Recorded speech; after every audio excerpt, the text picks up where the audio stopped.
21. Ayan guys, naka 21 pieces tayo. Ito na yung baon ni Ate Talia guys. Cordon bleu na merong sausawan ng ketchup at mayonnaise. Okay na to. Gagamit pa rin ako dito ng chicken breast para malaman. So maglalagay ako ng 1, 2, 3, 4, 5. Ayan, 5 pirasong chicken breast. Maglalagay din tayo ng ham. Hotdog, maglalagay din ako. Chicken hotdog to. At itong cheese. Ayan ay mga kakailanganin natin. I-ready ko lang. Dahil nga mas pinadaling paggawa to ng cordon bleu, hindi na natin papahirapan yung sarili natin na magpa-flat pa. Kaya ang gagawin natin ngayon, ipapadaan natin to sa food processor para magiling. Hiniwa ko lang para naman hindi mahirapan yung food processor. Hilingin natin.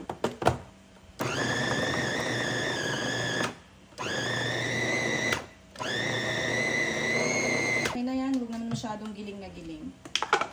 Diba? Napakabilis magiling dito ng karne. Pwede ding gulay. Ang ganda nitong food processor na to. Tapos glass pa to. Ayan na siya. Okay na yun guys. Ito namang naigiling natin na chicken breast na to. Timplahan na natin para may lasa na. Maglalagay lang tayo dito ng salt, pepper, garlic powder, onion powder, at paprika. Haluin. Okay na to guys, pag halong-halo na, start na tayo magbalot. Ayan na siya, ganyan na yung kulay. Nahiwa ko na itong hotdog, cheese, tsaka itong ham. Itong ham, hinati ko lang sa gitna. Ito namang hotdog, pinag-apat ko lang to. Kakailanganin din natin dito ng cling wrap. Ganyan siya guys, nilatag ko na para mas mabilis magbalot. Tapos maglalagay tayo ng 1/3 cup para pantay-pantay. Ganito siya guys, pag giniling hindi na tayo mahirapan mag-flat-flat pa. Ayan. Napakabilis na lang. Lagay tayo ng ham. Itong hotdog. Tapos cheese. Ayan. Napakabilis lang nito ngayon balutin guys. Kunin lang natin itong cling wrap. Tsaka natin ito ibilog. Pag-abutin lang natin yung chicken para magsara siya. At ayun na. Ayun na. Ayan. Tapos ganyanin lang natin. Itong natira. Lagay lang natin dyan. Ayan, ganyan na siya. O, diba napakabilis tuloy magbilog ngayon. Ayan na yung itsura niya. Tapos, i-ref muna natin to para tumigas. Sa freezer ko to ilalagay. Siguro mga 30 minutes lang to 1 hour. Basta tumigas lang. Kasi malambot to ngayon, mahirap tong balutin sa breadcrumbs. Kaya ipagseset muna natin to.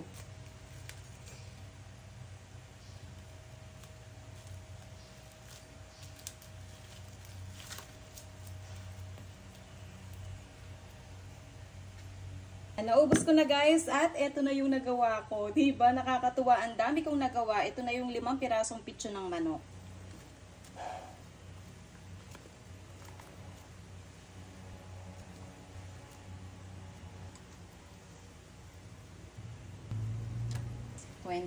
Ayan guys, naka 21 pieces tayo. Grabe, napakadami niyan.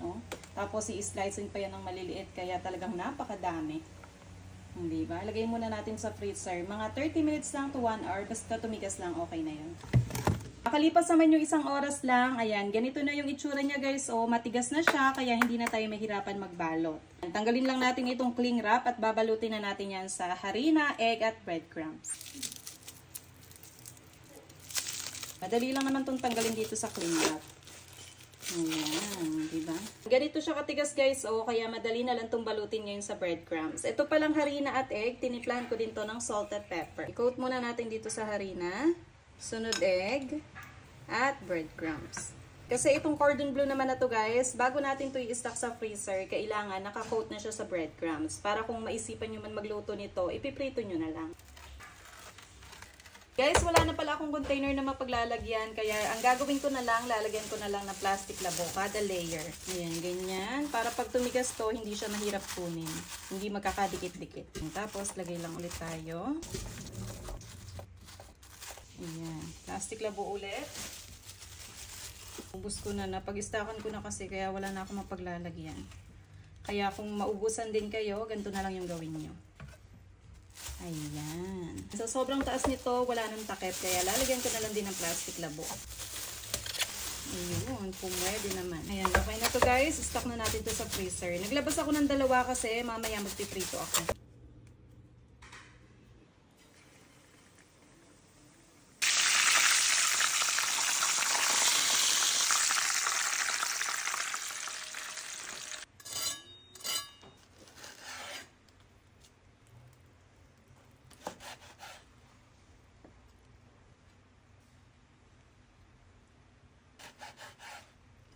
Ready na din natin yung baon ni Ate Talia at gagawan ko din siyang apple juice. Ayan, request niya yan. Dito yung rice niya guys, ganyan lang yung kaya niyang ubusin.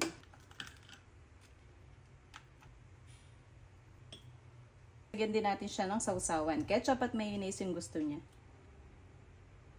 Ito na yung baon ni Ate Talia guys. Cordon bleu na merong sausawan ng ketchup at mayonnaise. Okay na to ha. Hatid na to ni Daddy.